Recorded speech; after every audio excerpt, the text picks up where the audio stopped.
Why seniors rarely dealt with damp, mouldy homes, even without dehumidifiers. If you study historical housing closely, especially homes occupied by seniors through the early and mid-20th century, one thing stands out immediately. Chronic dampness and mould were far less common than they are today. This wasn't luck, better products, or modern science. It was the result of deliberate building habits, daily routines, and cold weather survival practices that worked quietly and consistently. If you care about historical accuracy, winter resilience, and practical lessons that still apply right now, you're in the right place. Homes were built to breathe instead of being sealed airtight. Older homes were intentionally drafty by modern standards. That draftiness wasn't a flaw, it was a moisture control system. Cold air entering through small gaps pushed warm, moist air out through chimneys, transoms, and loose window frames. This constant air exchange prevented humidity from lingering long enough for mould to establish itself.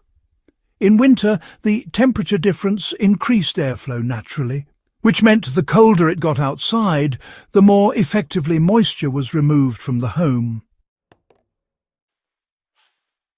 You can apply this today by resisting the urge to seal every crack during winter.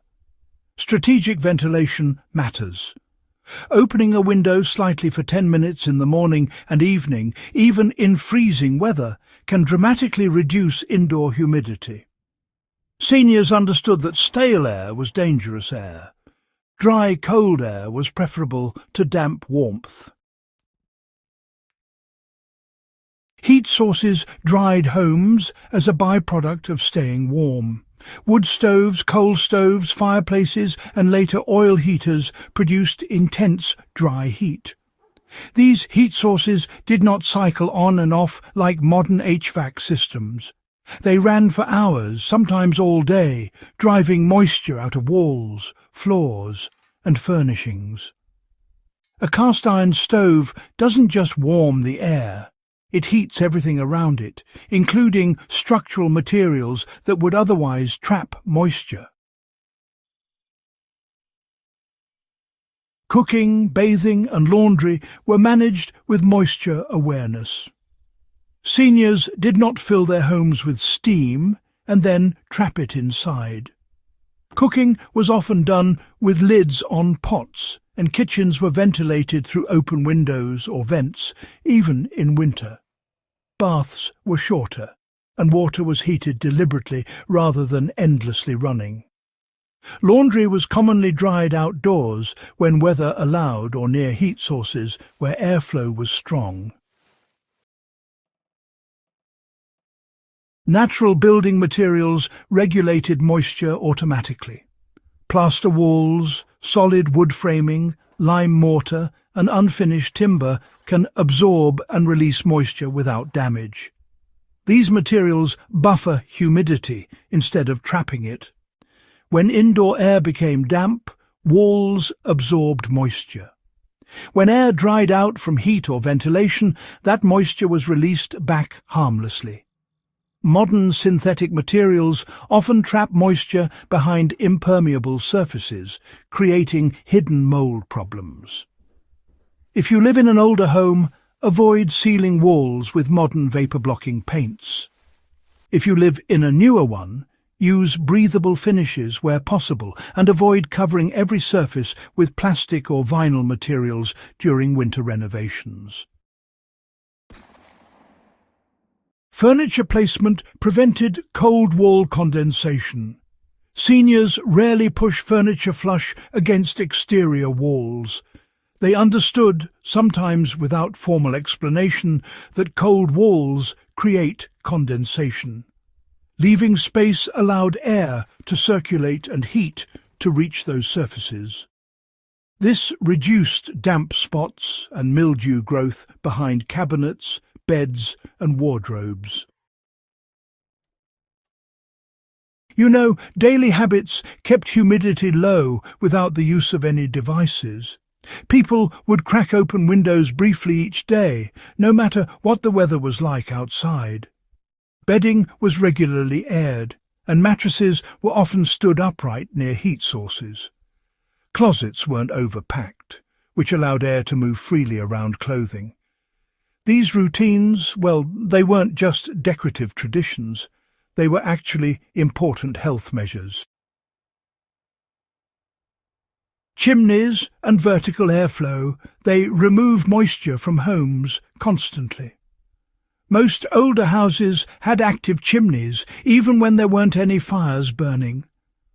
Warm air, as it naturally rises, would pull moisture upward and out of the structure. This vertical airflow worked like a permanent exhaust system. Modern homes, honestly, often lack this feature altogether.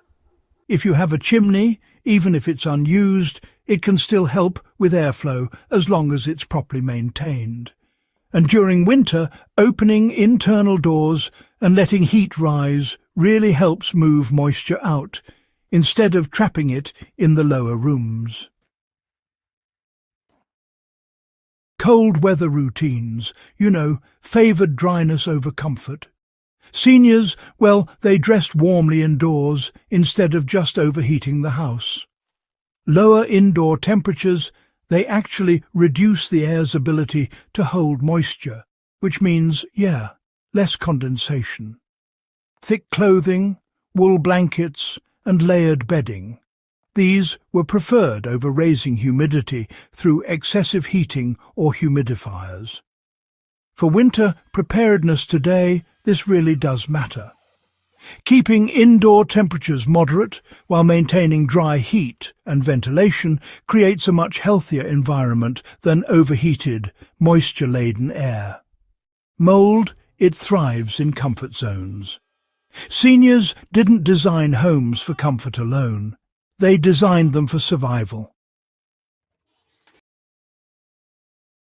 Storage practices. Well, they prevented hidden moisture build-up. Food, clothing and tools were always stored in ways that allowed airflow. Root cellars were cool, sure, but they were also ventilated. Pantries were dry and elevated.